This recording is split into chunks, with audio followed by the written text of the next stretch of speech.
Haters. Everybody has them. Some people, they have them more than others, yes, but whether we are talking about a full-blown social media harassment campaign, or you are just a high school kid and this other high school kid says, "Ha, you suck because you are wearing the wrong hat. Your hat isn't cool, you are a loser." Everyone has to deal with a certain amount of hate in their lives. Now, I was actually surprised to stumble upon a lot of hate quite recently, like since a couple of days, on Instagram. Now, I've been posting stuff on YouTube and TikTok for like almost a year now, and very little hate. People loved me on YouTube and on TikTok. But now suddenly, the Instagram algorithm was like, okay, we're gonna give this video a lot of views as well. And so in like a few days it got like a couple million views. And for some reason, I don't know what reason, but for some reason I got a lot of hate on that video. Even though that exact same video didn't get hate on YouTube and on TikTok. So, you know, I'm not trying to say that I shouldn't be getting any hate because I'm so awesome, but I was getting a disproportional amount of hate on Instagram compared to the other platforms, which really surprised me. I don't know why. I don't know whether it is because there's just more haters on Instagram. I have also been getting more female viewers, so maybe there's a correlation there. No, that's just a joke. Most of the hate came from males, has nothing to do with females. I love you, female viewers. But I don't know why. I guess that maybe the Instagram algorithm is just not so good at figuring out who to push this video to, and it pushes the video towards more people that don't like to hear it. I guess that's it. But anyway, I stumbled upon a lot of hate on Instagram. People say things like weak ass or what a homo, which is very offensive if you are homophobic. And so I figured that I'd make a video talking about how to deal with hate, because I think that dealing with hate is a very important thing, especially in our modern lifestyles. Because we are living this lifestyle where, well, let's just put it this way, it's digitalized. There's internet, there's social media, and so we are reaching more people than our ancestors ever did. Even if we are not celebrities, but even if we just have like a page with like 200, 300 friends, ourselves, pictures of us, our opinions, reach more people than they would have done in the past. And the people that it is reaching have the option to reply to you anonymously, or even if it's not completely anonymously, but you know, they are replying with their own profile, with their own picture, it is still not the same as actually doing it in person. And so I undoubtedly think that this generation is facing a disproportional amount of hate compared to like anything we've ever faced in the past. And truth is, our brain hasn't really evolved to dealing with that amount of hate, which we can clearly see in like the amount of mental breakdowns that celebrities have, and even non-celebrities. A lot of people are really suffering from this. And I think that it always affects us. I am 100% sure that I am someone that is very good at stoically dealing with hate, but no matter how good you are at dealing with hate, it always affects you to a certain extent. It is impossible to not be affected by hate. It works on a spectrum. Even if you're low on the spectrum, still affects you. So I think it's important to talk about this. And I actually think that I have a very good strategy of dealing with hate that I haven't seen a lot of other people talk about before. I'm not trying to sound arrogant, but yeah, my way is pretty awesome. And it really boils down to understanding the hater. You see, one of the first things that a lot of people try to do when they're dealing with hate is that they try to go into a discussion with the hater. Preferably, we want to own the hater with our facts and logic, because the hater is wrong, what he is saying doesn't make any sense, and we are going to present him some facts, and then we will win. That's what a lot of people try to do, and trust me, I've done this a lot in like my teens and early 20s. Trust me when I say this is a horrible idea. This is one of the most important life lessons you can ever learn when it comes to dealing with haters or just debating in general. If someone's hating on you, facts and logic do not work. Because if someone's hating, that means that person comes from a position of emotions. And it's very simple, emotions can never be owned with facts and logic. You might think it can, but from the perspective of that person that is emotional, it's not going to work. right? I've had situations where someone was mad at me for claiming that I said something. They said, oh, you said this thing and it was very offensive. And then I replied to that person and I was like, hey, I understand that you are mad at me if I said that thing, but I didn't say that thing. You probably like misinterpreted it because I said this thing. And then I provided them with like a literal sentence of what I wrote so that they can reread it and understand what I said, you know, that I said something else than they thought I was saying. But they don't care. They just sort of like bend the truth, or they try to change their argument, or they try to come up with something else on why I was wrong after all. And they literally don't care about facts. They would rather continue to be emotional than listen to the actual facts. And there's just something that's just how the human brain works. If someone is mad, if someone is emotional, facts and logic cannot convince that person, and it is just going to make everything worse. It is just going to make that person even more upset.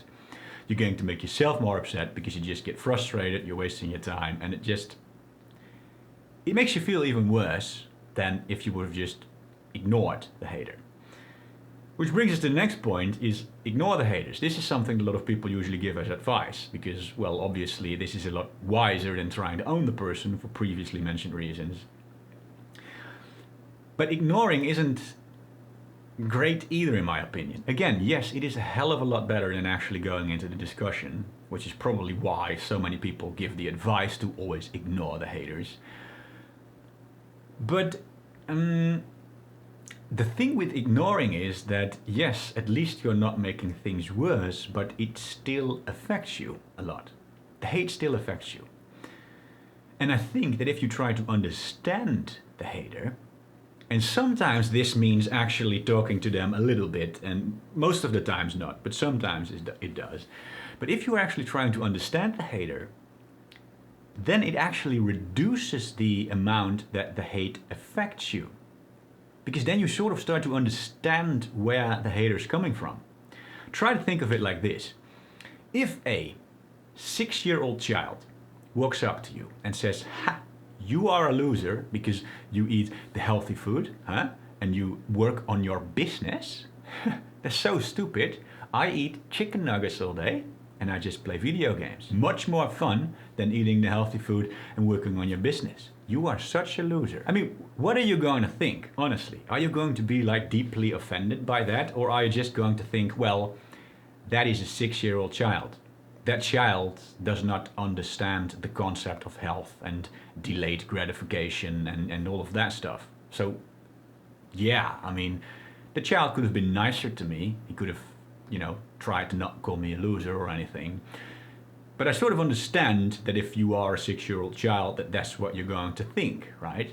It doesn't really affect you that much. And the funny thing is that pretty much always when you are looking at actual hate comments or like real life events, there is usually a story like that, and that when you start to understand that story, the hate starts to make sense. And yes, these people could have been nicer to you, but when you start to understand them, it doesn't nearly affect you as much anymore as when you do not understand them. So let's just look at a couple of examples that I've experienced myself. Now, a lot of the times, it largely has to do with the fact that someone is just coming from a completely different perspective. Take this guy, for example. This guy says, don't let this Puritan propaganda make you feel shameful for watching porn. It's time to stop being ashamed about sex. Now, he's replying that comment to a video where in this video, I'm just talking about how I was watching too much porn and how I noticed that my preferences got more specific and that my dopamine system became a bit numbed. But this guy probably doesn't think about it like that at all.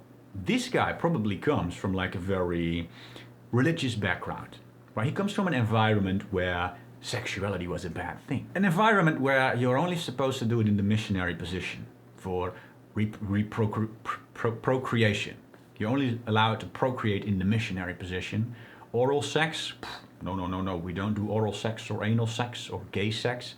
We don't do any of that. And so this guy then discovered through porn, maybe, that there is such a thing as oral sex and that it is okay to masturbate and be gay. And so whenever he sees me saying something like, hey, porn, bad thing, the first thing he's going to think is, oh my God, this guy is one of the evil oppressors from my past that told me that sexuality is a bad thing, that told me that being gay is a bad thing. So his brain instantly shuts off, he stops listening to what I actually say, and he instantly assumes that I am like, he starts to project his evil oppressors of the past onto me. And when we take a look at his actual page, yep, it's true, this is a gay guy who probably came from like a very religious background. So I understand that if you are this gay guy that was being repressed by your environment, you know, and then throughout the internet and porn you discovered that it was okay to be gay and that it was okay to do more than the missionary position for procreation. And then you see someone saying, oh no, porn is not okay. And even though I'm not saying that porn in its entirety is a bad thing, I'm just talking about how it's a bad thing if you do it too often, but that like the nuance doesn't matter. You see someone saying, hey, porn is a bad thing, he's instantly going to think, oh my God, this guy, he's an evil oppressor, I need to tell him how he's wrong. Another example, this is an unhealthy and toxic message. Get right with your sexuality. Don't spread repressive and unhealthy perspective on others or to others. But then, when you start reading like the discussion that they're having on this comment, you start to find out that this person was confusing sexuality with sexual orientation. Right? He thought that I was saying that watching porn makes you gay, even though that was not what I was saying at all. I was saying that if you watch a lot of porn, your preferences can become more specific. You know, first you get it up from every video you see, then after a while you need to go to specific categories like MILF or stepsister, and then after 10 years the only thing that does it for you anymore is like interracial cuckolding or transgender stepsister pooping on your face or something like that. And that's what I was talking about. But this person didn't understand that. This person thought that I was saying that porn makes you gay and that being gay is a bad thing.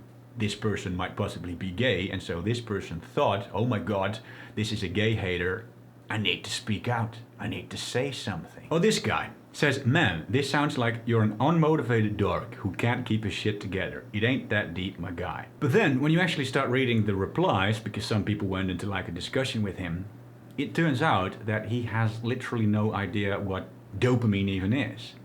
And so when you start to understand that if you are someone that sort of literally doesn't know about how brain chemistry works, and you're going to see someone that says, you know, porn sort of affected me, my motivation, you are going to think, what the hell is this guy talking about?